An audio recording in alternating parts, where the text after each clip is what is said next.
기독교 윤리 7번째 시간으로 7계명 거룩한 삶이라는 제목으로 하나님의 말씀 증거하겠습니다.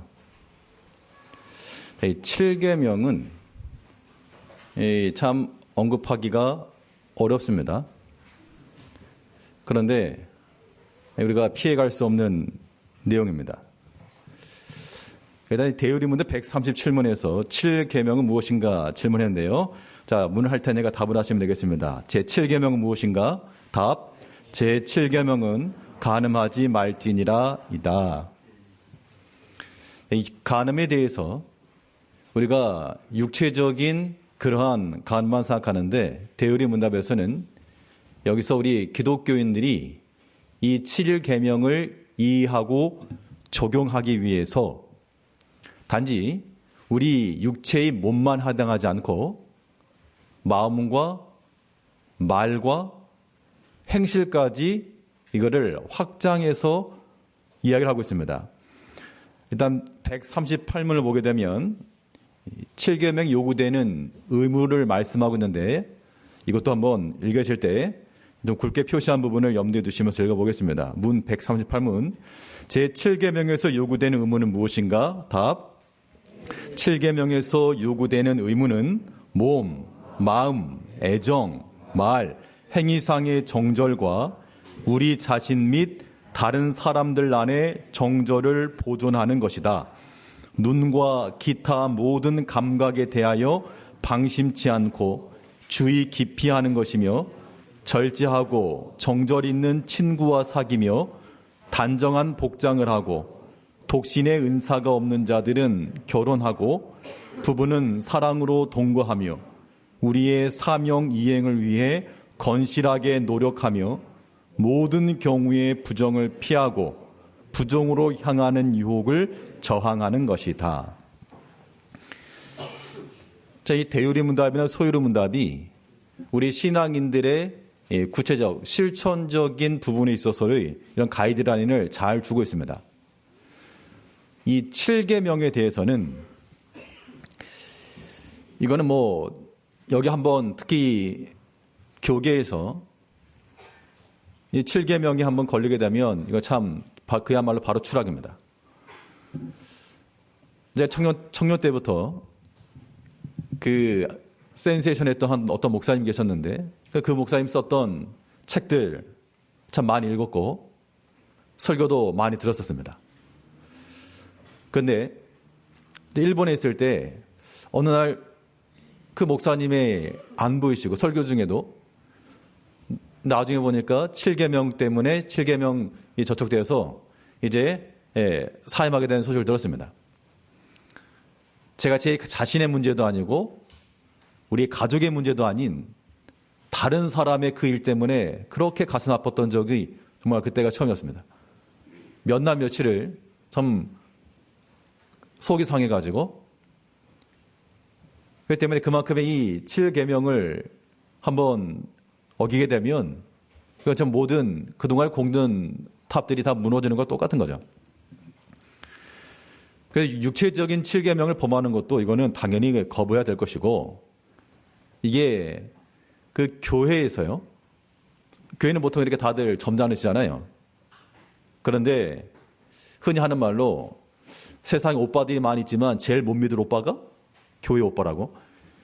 우리 믿음이 있고 정결하고 거룩하는 척 우리가 하지만 그러나 사람의 그 본성이라고 하는 것 감춰져 있는 그런 부분들이기 때문에 교회에 있어서 이런 것들은 주의해야 됩니다.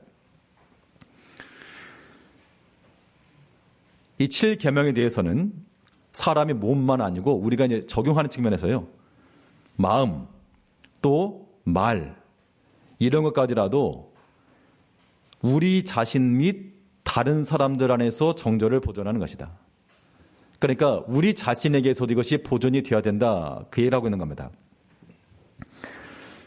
이 데살로니가서 4장 3절 4절 말씀에서 하나님의 뜻은 이것이니 너희의 거룩함이라. 곧 음란을 버리고 각각 거룩함과 존귀함으로 자기의 아내를 대할 줄 알고. 제가 이제 고3 수능 본 후 이제 그 진학 문제를 놓고 고민하다가 하나님 뜻이 어디 있습니까? 하나님 뜻이 어딜까요? 고민하다가 성경을 찾았습니다. 성경 읽다 보면 하나님 뜻이 나오겠지. 딱 제가 펴서 읽었는데 바로 이 구절이었습니다. 하나님의 뜻 딱 나와서 옳거니. 그런데 보니까 너희의 거룩함이라. 음란을 버리고 아내를 대할 줄. 그 당시 고등학교 졸업한 학생에게 가당치 않은 말씀이죠. 그런데 하나님의 뜻이라고 하는 것은 우리의 거룩한 삶이 있는 겁니다. 이건 우리의 어떤 누구라도 마찬가지인데요. 우리가 어떤 형편에 있든 어떤 상황이 있건 우리의 경건함과 거룩함을 추구하는 것이 하나님의 거룩한 뜻이 맞습니다. 또 골로새 4장 6절에서는 너희 말을 항상 은혜 가운데서 소금으로 맛을 냄과 같이 하라. 그리하면 각 사람에게 마땅히 대답할 것을 알리라. 7계명을 확장을 시켜가지고 자기 자신의 몸 혹은 다른 사람의 몸 이것을 존중히 여기고 보존되게 하는 것이 이 7계를 이해하는 것이라면 말이 있어서도요. 그 말로서 다른 사람을 상하게 하거나 이런 것들도 우리가 물론 육체적인 7계를 범했다라고 볼 수 없습니다만 이 대의문답에서 가르치고 있는 것은 우리 성도들이 이 율법을 대할 때는 말하는 것까지라도 우리가 정결하고 또 조심 있게 해야 된다. 그 이야기를 하고 있습니다. 또 성경에서는 이 거룩한 정결함의 행실이라고 하는 것이 또한 다른 사람에게는 구원을 제공한다. 그렇게도 말했습니다. 베드로전서 3장 1절 2절에서는 그 아내의 행실로 말미암아 구원을 받게 하려 함이니 너희 두려워하며 정결한 행실을 봅니다. 그래서 우리가 성도들은 우리의 모든 행실 면에 있어서 정결함을 추구해야 된다라고 하는 것인데 그런데 오늘날 우리가 지극히 정상이라고 생각하는 이러한 가르침에 대해서 세상은 어떻게 평가하는가 하면요. 이 구태의연한 것을 얘기합니다. 뉴스를 보셔서 아시겠지만 얼마 전 서울시의회에서 조례안을 하나 만들어가지고 교육청과 각 일선 학교의 의견을 구하는 내용이 공문이 있었습니다. 그 내용이 무엇이었는가 하면 성관계는 이 부부 간에서만 행할 것이다. 그리고 남성과 여성은 개별의 불변의 생물학적 성별이다. 그리고 태아의 생명은 헌법상 보장된 것이다. 성관계라고 하는 것이 부부 간에 이루어진다. 이건 당연한 말이죠. 어떻게 보면 정상적인 말입니다. 남성과 여성이라고 하는 것은 개별의 불변적인 생물학적 성별이다. 이것도 뭐 당연한 말이죠. 또 태아는 생명을 가진 헌법적 그러한 권리가 있다. 이거 어찌 보면 당연한 겁니다. 그런데 이러한 조례안이 나오고 의견을 구하는 것이 일선학교에 전달되고 나서 서울시 교사노조에서 뭐라는 논평을 했는가 하면 의견을 낼 가치조차 느끼기 어렵다. 헌법을 파괴하는 괴상한 조례다. 이렇게 얘기했습니다. 그러니까 지금 우리가 성경에서 말하는 바는 당연히 지금 7계명의 관계에 국한돼서만 얘기해도요. 당연히 어떤 성관계라고 하는 것도 부부간에 혹은 남성과 여성이라고 하는 것은 개별의 불변적인 성별이라고 하는 것. 이런 것들에 대해서도 교사 노조에서 이런 것들은 의견을 낼 가치조차 느끼기 어렵다. 지금 이런 시대가 된 겁니다. 지금 교사들은 좀 그러하지만 좀 이전에 원로 교사들과 대화를 한 적이 있었는데요. 학교 교육이 언제부터 이렇게 엉망이 되었느냐. 공통적으로 했던 말이 있습니다. 90년대 후반 모 정권에서 이땡땡 교육부 장관이 열린 교육이라고 하는 것을 추구했습니다. 열린 교육하면 이땡땡이죠. 그때 그 열린 교육한다고 할 때부터 학교 열려가지고 더 들어오지 않았다. 근데 그러한 가치관을 가진 그 세대에서 배웠던 그 시대에 열린 교육을 받았던 세대가 지금의 40대 초반에 그 얘기하는 겁니다. 그러니까 사상적인 게 그렇게 중요하다는 거예요. 교육과 사상이라고 하는 게. 너 지금 정치적 얘기하는 거 아닙니다. 근데 이걸 왜 굳이 얘기하는가 하면 이게 어떤 정책적 측면에서 뭐 진보냐 보수냐 이런 측면을 얘기하는 게 아니고 우리 성경을 얘기하는 거예요. 성경 얘기하다 보면 거기에 지금 걸릴 수밖에 없는 겁니다. 이런 사상적 측면에 있어가지고 우리는 성경을 믿는 사람들이잖아요. 뭐 정치를 그런 정치 얘기를 하는 게 아니고 성경에서 분명히 말하기를 이 7계명을 두신 하나님은 하나님의 성향 성품이 변하지 않았기 때문에 지금도 동일하신 거예요. 근데 지금 교사 노조에서 그렇게 논평을 했다라고 하는 것은 그 현직에 있는 분들이 그런 가치관을 가지고 있지가 않다. 그러면 당연히 학생들이 가르칠 때에도 그 사상이 나오게 되어 있습니다. 예전에 90년대 초반 그 당시 어떤 그 학교 내에서 정말 학생들로부터 인기가 있고 잘 가르친다라고 평가받던 분들은 대부분 종교도 선생님들이었습니다. 저 때만 해도 정말 잘 가르치시고 참으로 학생들을 위하고 그런 노력하시던 분을 참 종교도 선생님들이었습니다. 그런데 지금 이런 것들이 많이 변질이 된 게 사실이죠. 그런데 그게 왜 중요한가 하면 그 한 사람의 사상이라고 하는 것이 책임 있는 자리에 있는 사상이 많은 사람에 영향을 미치는 겁니다. 특히 학교 교육도 마찬가지인데요. 예전에 있던 학교에 한 교장 선생님께서 학생들 위주로 생각을 해야 된다. 그렇게 말하면서 학생 편의를 위해야 된다라고 말하면서 보통 이렇게 학교 가면 교실 들어갈 때 우리 실내화를 갈아 신잖아요. 근데 그분의 생각은 그렇게 하지 마라. 그냥 학생들 갈아 신는 거 복잡하니까 실내화 갈아 신지 말고 그냥 들어가게 해라. 그러니까 애들이 운동화 신고 막 들어오는 거예요.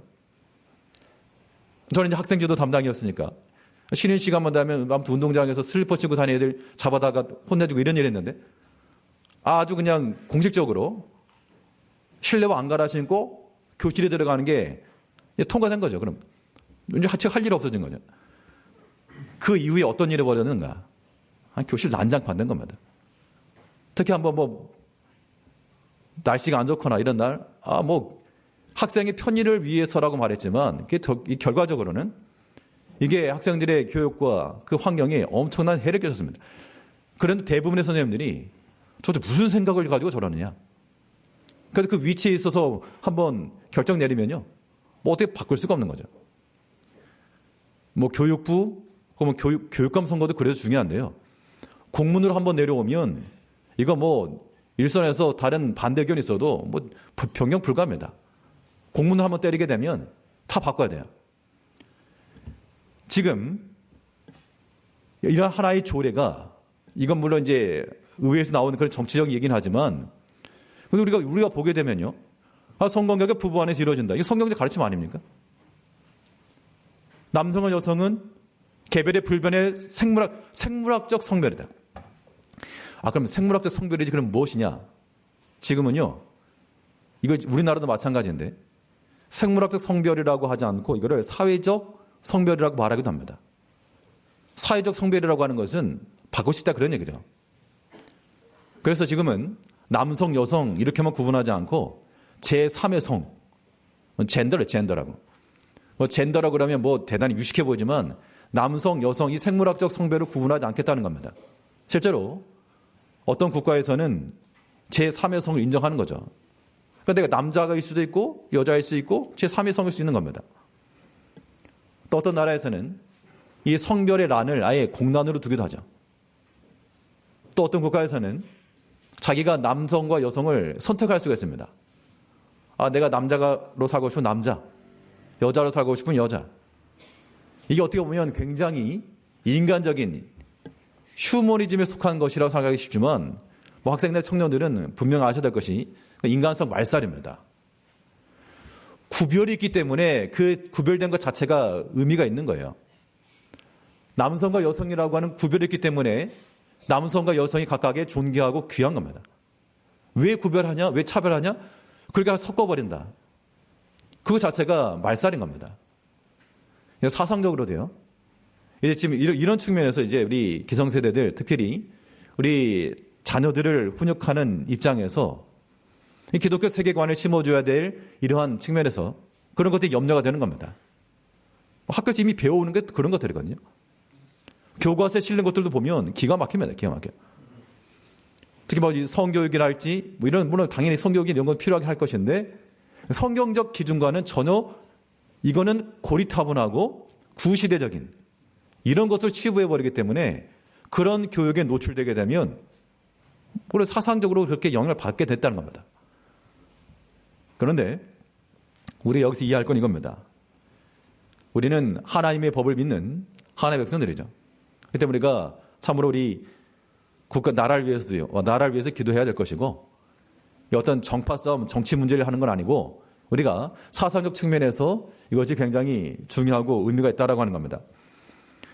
그러면 7계명이 요구하는 것은 우리 각각의 거룩함과 정결함 이런 걸 요구한다 그랬는데 그러면 이 7계명을 금지하고 있는 게 뭔가?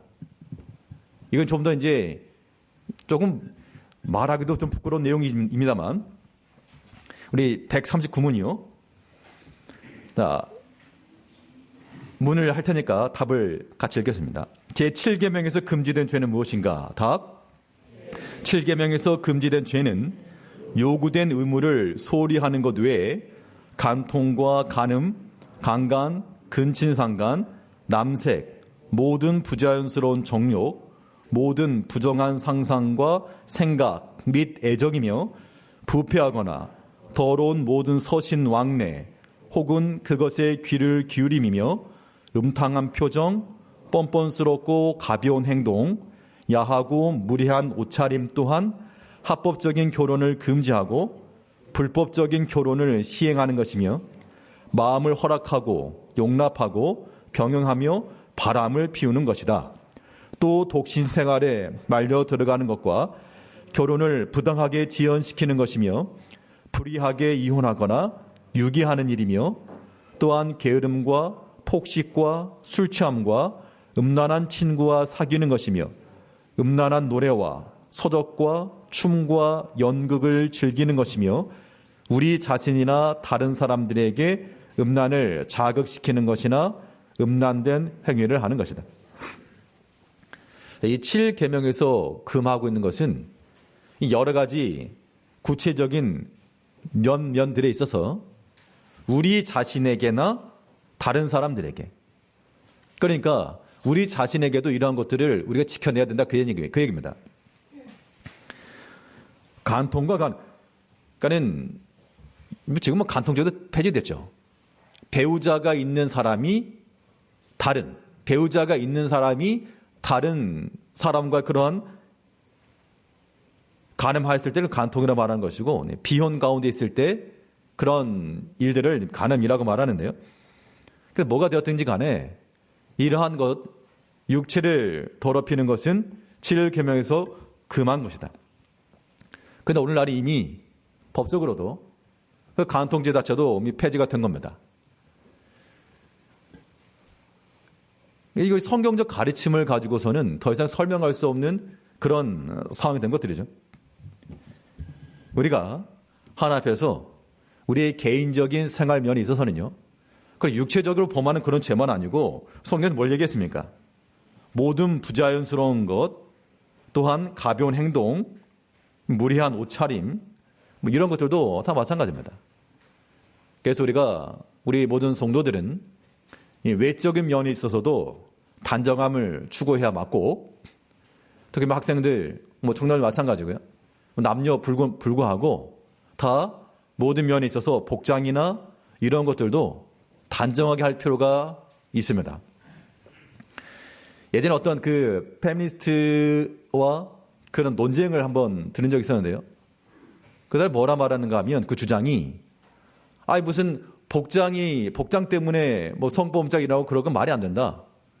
만일 노출이 심한 옷을 입어가지고 어떤 범죄가 일어난다 그러면 그러면 해수욕장이나 수영장에서는 무조건 범죄가 일어나야지 그렇게 말하는 경우가 있었는데 그 이야기를 들으면서 참 저 머릿속에 뭐가 들었는가. 평상시 노출이 심한 거하고 해수욕장 다른 거죠.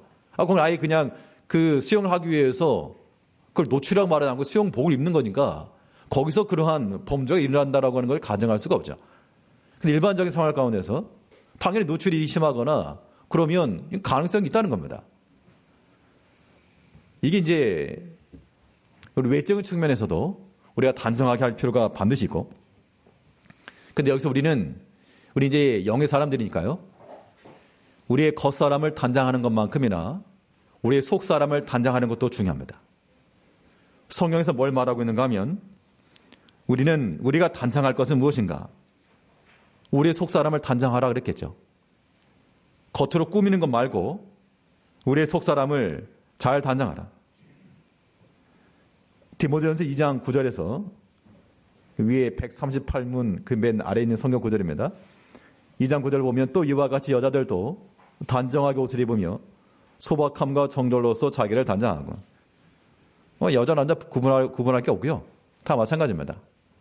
우리 자신을 믿음 안에서 자기 자신을 잘 단장하고.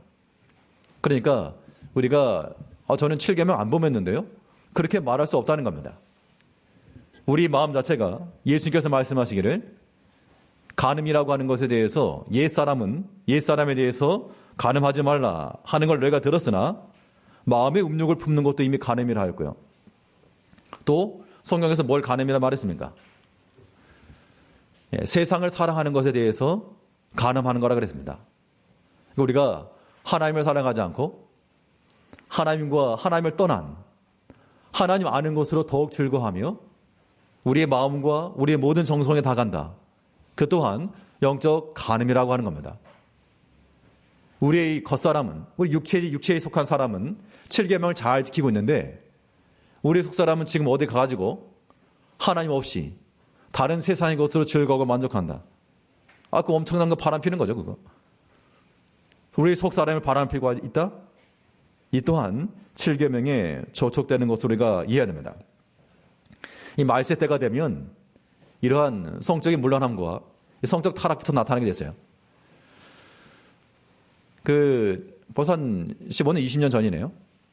그러니까 일본에 있을 때 그때 들었던 얘기가 뭐냐면 그 학교 내에서 학생들 사이에서 그런 성적인 그런 인식들 상당히 개방적이었습니다. 당연히 그 당시만 해도 우리 한국은 그렇지 않다. 그런데 지금은 똑같아졌습니다. 뉴스를 통해서는 아는 것이지만 그 학생들이 자주 이용한다라고 하는 룸카페? 스터디 카페가 아니고 무슨 룸카페가 있다면 룸카페? 근데 그 룸카페라고 하는 게 뭐냐면 거의 학생들이 찾는 그런 모텔 같은 거랍니다. 그러니까 그런 것들이 지금 버젓이 시행되고 있고 또 학생들 사이에서도 그런 것들을 더 이상 터부시 여기지 않는 그런 시대가 된 것이죠. 물론 사회적으로나 문화적으로나 그런 시대가 된 것을 우리가 어떻게 막아낼 방법은 없습니다만 이런 영적인 혹은 성적인 타락, 이런 관대함이라고 하는 것은 우리 신앙생활에 있어서도 굉장히 후퇴시키는 겁니다. 그래서 이것이 구태의연한 것일지 모르나 우리는 하나님을 믿는 백성으로서 우리의 육체적으로나 영적으로나 우리의 정결함과 거룩함을 추구해 마땅합니다. 이사야 3장 16절에서는요. 여호와께 또 말씀하시되 시온의 딸들이 교만하여 느린 목 정을 통하는 눈으로 다니며 아기작거리며 거리며 발로는 쟁쟁한 소리를 낸다 하시도다. 이게 느린 목이라고 하는 게 아무튼 쭉 늘어뜨리는 이제 TV를 통해서 보게 되면 링 같은 거를 못 껴가지고 느리는 경우도 있죠. 그런 외적인 것 아기작거려 걷는 폼, 또 쟁쟁한 소리를 낸다는 것은 발에다 무슨 고리 같은 걸 쳐가지고 아무튼 그런 소리가 나는 시대가 타락하면 타락할수록 이러한 성적인 음란한 문화와 풍습 이런 것들이 횡행한다는 겁니다. 이거는 우리 자녀들만 고민할 게 아니고 우리 기성세대들도 마찬가지입니다. 이미 이러한 문화 가운데 노출이 되어 있죠. 이제 우리가 남의 얘기를 할 게 아니고 항상 우리 자신을 주의하고 조심해야 됩니다. 히브리 13장 4절 말씀에서는 모든 사람은 결혼을 귀히 여기고 침소를 더럽히지 않게 하라. 음행하는 자들과 간음하는 자들을 하나님이 심판하시리라. 세상의 기준에 말하면 논평할 가치도 느끼지 못할 구태의연한 얘기일 수 있으나, 그러나 하나님께서 우리에게 말씀하시는 바는 그러한 자들을 하나님께서 심판하실 것이라. 당연히 우리 성도들은 하나님께서 교훈하시는 이 교훈을 우리가 붙들어야 됩니다. 로마서 1장 26절 27절에서는 곧 그들의 여자들도 순리대로 쓸 것을 받고 영리로 쓰며 남자가 남자로 더불어 부끄러운 일을 행하여 그들의 그릇 때문에 상당한 보응을 그들 자신이 받았느니라. 그러니까 하나님께서 정하신 이외의 그런 영리로 이용하는 일들이 있다. 이런 것도 다 타락의 모습이라는 겁니다. 물론 우리가 이러한 데 빠져 있는 형제가 있다 그러면 우리가 욕하고 그럴 게 아니라, 예수님께서도요, 가늠하던 현장에서 붙잡힌 여인에 대해서 이 몹쓸 것 하면서 욕하신 게 아니고 도리어 그 주위에 있던 사람들을 물리치시고 가서 다시는 죄를 범치 말라, 그렇게 말씀하셨기 때문에 혹시라도 이러한 상황 가운데 있다 그러면 우리가 긍휼히 여기고 이 바른 그런 모습을 갖게 우리가 기도해 줘야 되고요. 또 반대로 우리가 이런 것들에 대해서도 우리 사상적으로나 모든 면에 있어서 명확한 기준을 가져야 됩니다. 그리고 땅의 집 죽이라 그랬죠. 마지막 이 골로새 3장 5절 말씀을 보게 되면요, 그러므로 땅에 있는 지체를 죽이라. 곧 음란과 부정과 사역과 악한 종록과 탐심이니 탐심은 우상숭배니라. 땅에 있는 지체들을 우리가 죽이라 그랬다면 죽이라.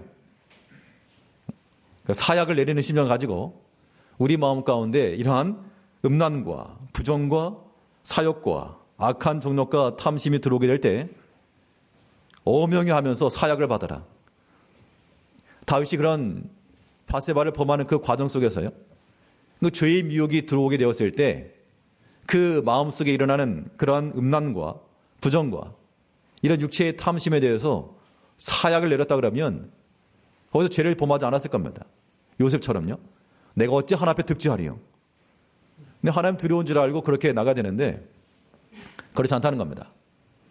우리가 다 모든 이 세상 가운데 속하여서 이러한 악한 풍습과 이런 음란한 문화 속에서 살아가지만 하나님께서 우리에게 요구하시는 것은 세상에 어그러지고 거스른 세대 가운데서 우리가 하나님을 닮은 자요, 하나님의 마음을 품은 그런 거룩한 삶을 살아가길 기뻐하신다는 겁니다.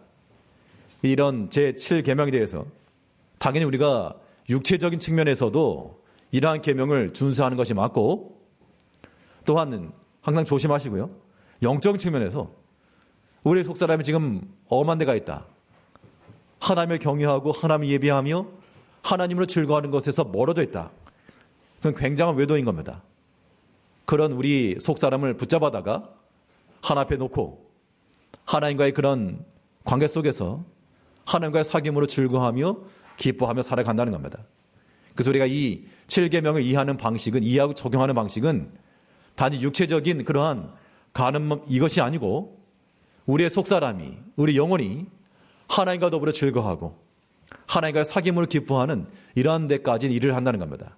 이 한 주 동안에도 예배하는 자리에 빠지지 마시고 주의 봉사하는 자리에 열애되지 마시고 항상 주와 더불어 사귐으로 주님과 그 즐거움과 그 기쁨으로 우리가 하나님 앞에서 믿음으로 살아가시는 우리 성도님들 되시길 바라겠습니다.